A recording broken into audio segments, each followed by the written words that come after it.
प्रिय आत्मीय दाजुभाइ दिदीबहिनीहरू, हामी नेपालीहरूको घर आँगनमा नयाँ वर्ष 2082 आइपुगेको छ। नयाँ घाम, नयाँ ज्योति, नयाँ उत्साह लिएर आएको नयाँ वर्षको उपलक्ष्यमा देश तथा विदेशमा रहे बसेका सम्पूर्ण नेपालीहरूको सुख र शान्तिको मङ्गलमय शुभकामना। हरेक नयाँ वर्ष नूतन आशा र विश्वास बोकेर आउने, तर वर्षको बिदाईमा एउटा घनघोर निराशाका बीच हुने गरेको धेरै साल भयो। समाजका विभिन्न दल, वर्ग र जन समुदायले आफ्नो धारणा, आस्था तथा अभिव्यक्ति राख्न पाउनु प्रजातन्त्रको सुन्दर विशेषता हो। तर त्यस्तो धारणा र मान्यता प्रस्तुत गर्दा सबैले संयम अपनाउनु पर्दछ।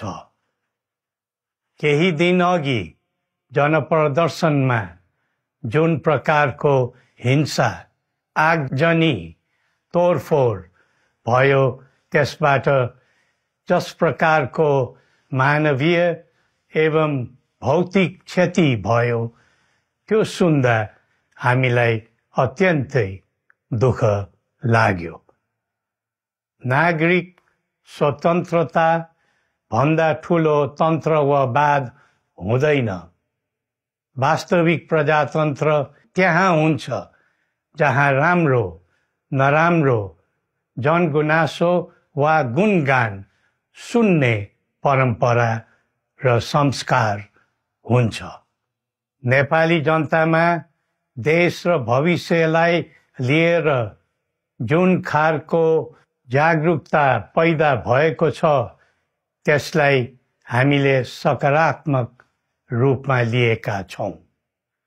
वास्तवमा नेपाली जनतामा रहेको देशभक्तिपूर्ण भावना विश्वमै अनुकरणीय र अनुसरणीय छ। देशलाई विद्यमान जटिलताबाट मुक्त गराई शान्त, स्थिर र समृद्ध मुलुक बनाउने जागरुकता जुन पैदा भएको छ, नयाँ वर्ष 2082 मा नेपाली जनताको चाहना अनुसारको परिणाम हासिल हुने विश्वास थपिएको छ।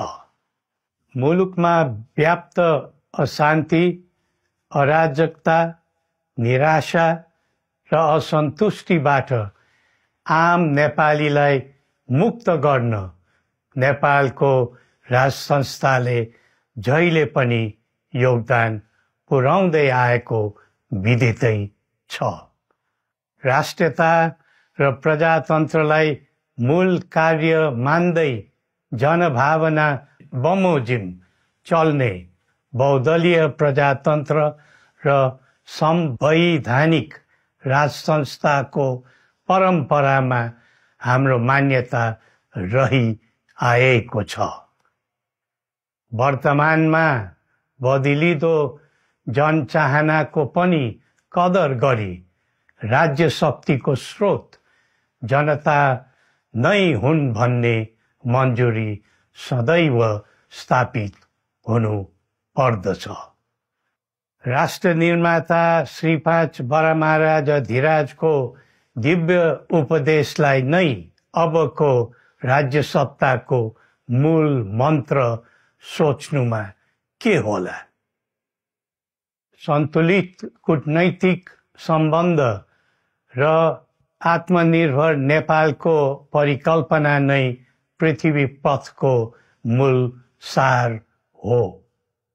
यही नै राजनीतिको मूलधार हुनु पर्ने हो।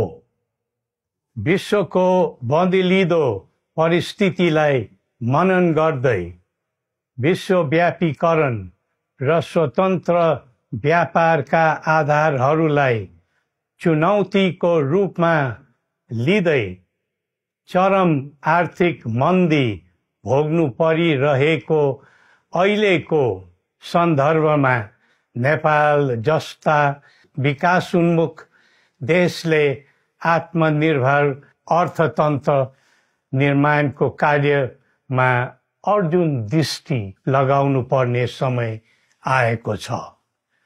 स्वदेशी स्रोत साधनको प्रयोगले स्वदेशमै उत्पादन गरी स्वदेशमै खपत गर्दै आन्तरिक अर्थतन्त्रको चक्रभित्रबाटै मुलुकको समग्र अर्थतन्त्र आत्मनिर्भर र चलायमान गराउनु पर्ने विश्व परिवेश निर्माण हुँदैछ भन्ने सङ्केतहरू देखा परिरहेका छन्।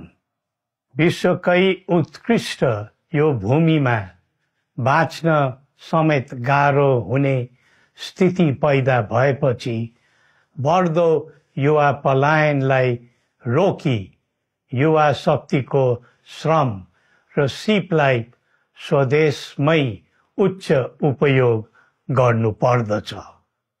युवा स्वरोजगारको निम्ति अवसरहरूको खोजी गरी नेपालमै आय आर्जन गर्न सक्ने वातावरण तयार गर्नुपर्ने आजको पहिलो आवश्यकता बनेको छ।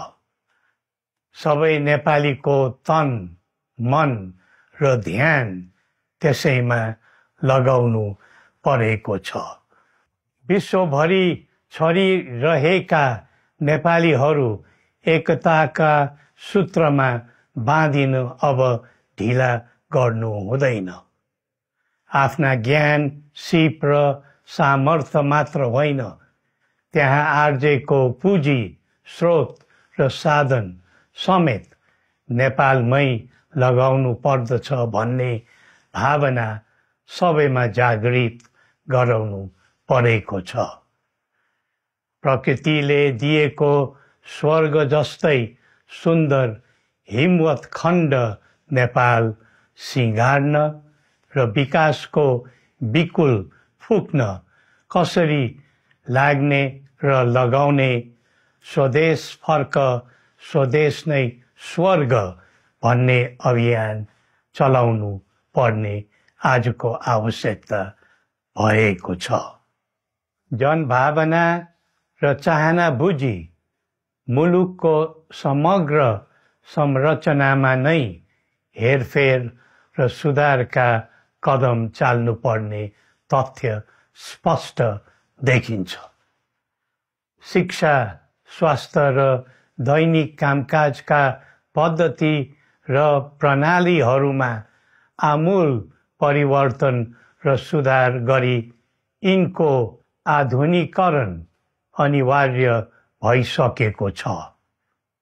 युग प्रविधिको हो, सावधानीपूर्वक उपयोग गर्नु सकेमा राष्ट्रको योगदानमा ठूलो टेवा पुग्न सक्नेछ।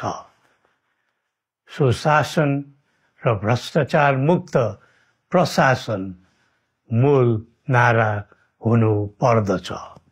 हामी अस्थिरता, अशान्ति, अराजकता, विपन्नता र भ्रष्टाचारको अन्त्य चाहन्छौँ। त्यसका निम्ति नेपाली जनताबाट हुने हरेक प्रयासहरूमा एकबद्धता रहनेछ।